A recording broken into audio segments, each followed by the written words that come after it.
ಶಿರಸಿ ತಾಲೂಕಿನ ಕುಮಟಾ ರಸ್ತೆಯಲ್ಲಿರುವ ಹನುಮಂತಿಯಲ್ಲಿ ಎರಡು ಪಿಕಪ್ ನಡುವೆ ಡಿಕ್ಕಿ ಸಂಭವಿಸಿದ್ದು, ಡಿಕ್ಕಿ ರಭಸಕ್ಕೆ ಒಂದು ಪಿಕಪ್ ಕಂದಕಕ್ಕೆ ಉರುಳಿದೆ.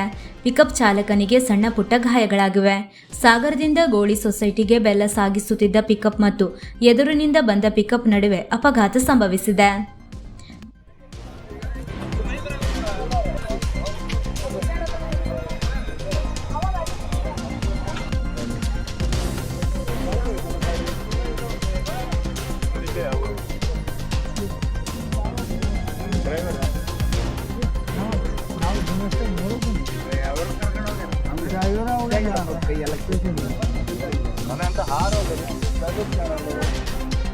ಆ ಗಾಡಿಗೆ ಟಚ್ ಆಯ್ತು.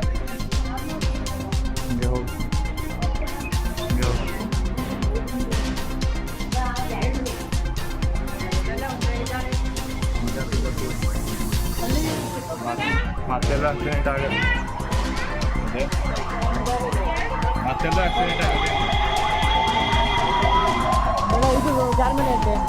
ಮತ್ತೊಂದು